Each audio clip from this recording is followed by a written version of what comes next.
In this video, we are going to talk about finance rules school doesn't teach you. So before starting this video, please like this video, and subscribe to this channel for our future updates. I went to school for 20 years. I started when I was 4 and ended at 23 years of age. Although I earned valuable skills and lessons, made good friends and connections, and made a path forward for my life, I did not learn much about finances. School doesn't not teach you about money. They prepare you for the working life, a life where you could be an employee, self-employed or a businessman. I understand. Schools are not meant to teach kids to become wealthy. Teachers who give the classes are not wealthy themselves, not even the dean. How could you ask someone to teach what they haven't done themselves? When you finish school, you encounter another reality in your life that shocks a lot of people. The reality of not having enough money. It is a hard one. Most of the students in the US and abroad leave school in debt. Their families do not have the means to pay for college, so they end up asking for expensive loans to afford getting a college education. Is this right? I think it is. What is not right is that they get overwhelmed with debt and do not pay it back on time. They incur interests and act like if nothing happened. I can relate to this as a man or woman that goes to get an annual physical checkup, and says she is okay, when their glucose and cholesterol levels are all out of place. These are very important finance rules, that school do not teach in America or the world. How to buy a house. People coming out from school go and get into more debt by owning a house. They are not comfortable enough owing $30,000 or $60,000 in student loans, they need more. They go and get a brand new car, spend at least $30,000 on it, and then go for the most expensive house they can borrow. That is the biggest mistake of your life. I will not go and get more debt if I already have debt in the first place. This has to be taught. I will talk about it so you can learn and teach it to someone younger. When you buy a house, the lender requires you to have a debt-to-income (DTI) ratio of no more than 28 to 36%. This means that if you take all your debt, and divide it by your income, it should not be more than 36%. If it is more than 36%, they will most likely deny you the loan. Or, you should look for a cheaper house, or put more money as a down payment. Buying a house is a big deal. You should use the 28-36 rule. Your mortgage should not be more than 28% of your gross income, and your total debt should not be more than 36% of it. This is a good rule to abide for. You should rent and save your money. When you are ready to buy, do your research, buy smart, keep emotions aside, and never spend more than what you can comfortably afford. How to save. Fortunately for me, this was one of the only things that my parents ever taught me about money.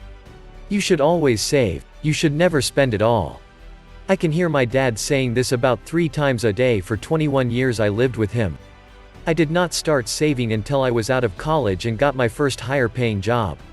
Back when I was an English teacher part-time, I used all the money to make ends meet and party. Those were the good days. You should always aim to save 20% of your net income every month. Set it aside in an account that is safe and gives you something. It could be a high-yield savings account or a CD. I know it is not the best return, but this money is not yet to be invested. Do not take 401k contributions into account for this 20%. Once you know exactly what investment you will pursue, your ROI and risk, go ahead and transfer the money from the account to the investment. This is the way to do it. Be frugal. Do not buy things based on emotions, do it based on rational thinking. Never buy something when you see it the first time. Spend some time thinking before making the expense. Never get monthly installments, unless it is an emergency, and you can cover it in less than 12. Have an emergency fund. Unfortunately, they don't teach you in school to be prepared for an emergency.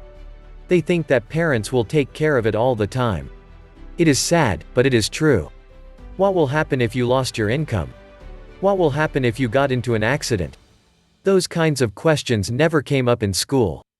My dad had an insurance that covered my full tuition if he passed away before I finished my degree. That was great. Your emergency fund should have 6 months of monthly living expenses, so you can live comfortably and not worry as much.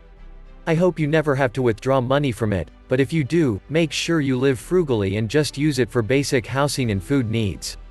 Do not go to restaurants and bars with emergency fund money. Budgeting. School does not teach you how to budget your money. This is a task for parents. My parents taught me how to handle money, and I learned the hard way as well living on my own. There were times when I did a student exchange program in France, where I did not have enough money to eat. I did not know how I was going to be able to eat the next week or so.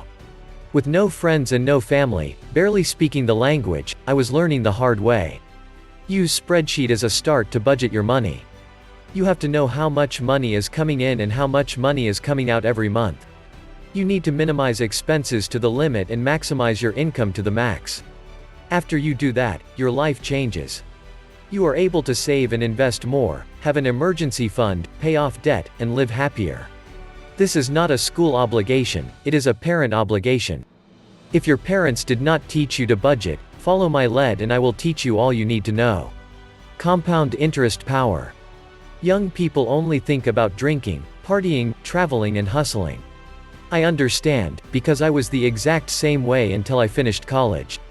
If you start investing your money when you are 20, chances are that in 20 years you may already be financially independent and retire. Imagine being 40 years old and able to do what you want in life. By opening an account with a broker and taking care of the commissions, you can earn 7 to 8% per year on your money. That adds up pretty nicely in 20 years. Real estate is also a great investment to start in your 20s. You can buy something really cheap and ugly and fix it up with your friends. If you acquire multiple properties in your 20s, you can easily achieve the millionaire status when you get to your 40s. Credit scores, credit usage. It is very important for a young person to get a credit card, keep it open, and pay it off every month. This builds his/her credit score, and over time they can borrow money from banks and lenders. You will need a house and car at a moment in your life. You will want to start a business. Every decision you take in America requires your credit score. If your credit score is bad, it closes a lot of doors. It makes something difficult even worse.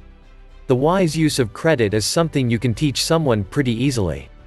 You can play with credit cards to buy things you would have bought in cash and gain the points.